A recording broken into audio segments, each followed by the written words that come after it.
யோவான் 15:7. நீங்கள் என்னிலும் என் வார்த்தைகள் உங்களிலும் நிலைத்திருந்தால் நீங்கள் கேட்டுக்கொள்வது எதுவோ அது உங்களுக்கு செய்யப்படும். இயேசு கிறிஸ்து சொல்லிய வார்த்தைகள் தான் இவை.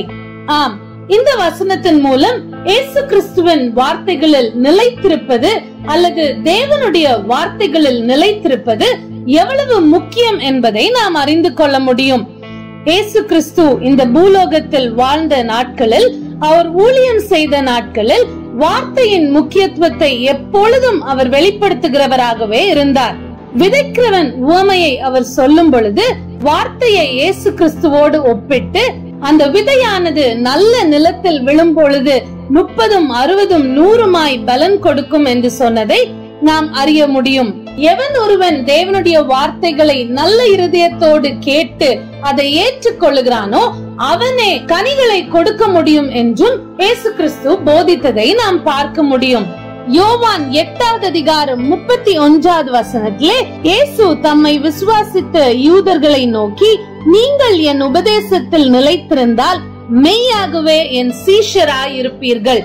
ஆம், யாரெல்லாம் இயேசு கிறிஸ்துவின் வார்த்தைகளில் நிலைத்திருக்கிறார்களோ அவர்களே இயேசு கிறிஸ்துவின் சீஷர்களாய் இருக்க முடியும். எவன் ஒருவன் தேவனுடைய வார்த்தைகளை கேட்கிறானோ அவனை ஒரு புத்தியுள்ள மனுஷனுக்கு இயேசு கிறிஸ்து ஒப்பிடுவதை நாம் பார்க்க முடியும். தேவனுடைய வார்த்தைகளை கேட்கிறவன் கற்பாறையின் மேல் அஸ்திபாரம் போட்டு அதன் மேல் தன் வீட்டை கட்டுகிறவனுக்கு ஒப்பா இருக்கிறான் என்று சொல்லி நமக்கு உணர்த்துவதை நாம் அறிந்து கொள்ள முடியும். லூக்கா 8:21 இப்படியாய் நாம் பார்க்க முடியும். அதற்கு அவர், தேவனுடைய வசனத்தை கேட்டு அதன்படி செய்கிறவர்களே எனக்கு தாயும் எனக்கு சகோதரருமாய் இருக்கிறார்கள் என்றார். ஆம், இயேசு கிறிஸ்துவின் இடத்தில் வந்து, உம்முடைய தாயாரும் உம்முடைய சகோதரரும் உம்மை பார்க்க வேண்டும் என்று வெளியே நிற்கிறார்கள் என்று அவருக்கு அறிவிக்கப்பட்ட பொழுது அவர் சொன்ன வார்த்தைகளே இவை. இந்த சம்பவத்தின் மூலம் தேவனுடைய வார்த்தைகளை கேட்டு அதில் நிலைத்திருப்பது எவ்வளவு முக்கியம் என்பதை நாம் அறிந்து கொள்ள முடியும். லூக்கா 11:28 இயேசு கிறிஸ்து இவ்விதமாய் சொன்னார், அப்படியானாலும் தேவனுடைய வார்த்தையை கேட்டு அதை காத்துக் கொள்ளுகிறவர்களே அதிக பாக்கியவான்கள் என்றார். ஆம், தேவனுடைய வார்த்தைகளை கேட்டு அதை காத்துக் கொள்வோம் என்றால் நாமே பாக்கியவான்களா இருப்போம். அப்படி ஆண்டவருடைய வார்த்தைகளை கேட்டு அதில் நிலைத்திருக்கும் பொழுது நாம் எதை அவருடைய சித்தத்தின்படி கேட்டாலும் நிச்சயமாய் தேவன் அதை நமக்கு தந்தருளுவார்.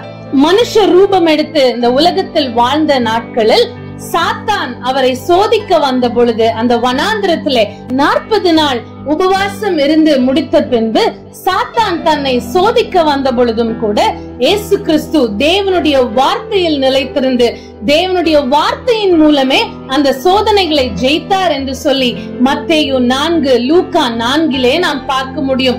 கடைசியாக லூக்கா 24:19 நாம் பார்க்கும் பொழுது, அவர் தேவனுக்கு முன்பாகவும் ஜனங்கள் எல்லாருக்கும் முன்பாகவும் செய்கையிலும் வாக்கிலும் வல்லமையுள்ள தீர்க்கதரிசியாய் இருந்தார். ஆம், இயேசு கிறிஸ்து இந்த பூலோகத்தில் வாழ்ந்த நாட்களிலே செய்கையிலும் வாக்கிலும் வல்லமை உள்ளவராய் இருந்தார். வாக்கிலே அவர் வல்லமை உள்ளவராய் இருக்க காரணம் என்ன? அவர் தேவனுடைய வார்த்தைகளில் எப்பொழுதும் நிலைத்திருக்கிறவராய் இருந்தார். அவரை பின்பற்றுகிற நாமும் கூட அவரை போல தேவனுடைய வார்த்தைகளிலும் அவருடைய வார்த்தைகளிலும் நிலைத்திருக்க வேண்டும் என்றே தேவன் விரும்புகிறார். எனவேதான் அவர் சொல்லுகிறார், தேவனுடைய வார்த்தையை கேட்டு அதை காத்துக் கொள்ளுகிறவர்களே அதிக பாக்கியவான்கள். இந்த லெந்து கால நாட்களிலே அதிகமாய் இயேசு கிறிஸ்துவின் வார்த்தைகளையும் வாழ்க்கையையும் தியானிக்கிற நாமும் கூட, ஆண்டவரே நான் எப்பொழுதும் உம்முடைய வார்த்தைகளிலே நிலைத்திருப்பேன் என்று சொல்லி தீர்மானம் எடுத்து அனுதினமும் அதிகமாய் தேவனுடைய வார்த்தையை வாசித்து அதை தியானித்து அதிலே நிலைத்திருப்போம் என்று சொன்னால் நிச்சயமாக நாம் பாக்கியவான்களாய் இருப்போம். அப்படி வாழுகிற வாழ்க்கையே அர்த்தமுள்ள லெந்து கால வாழ்க்கை. ஆமென்.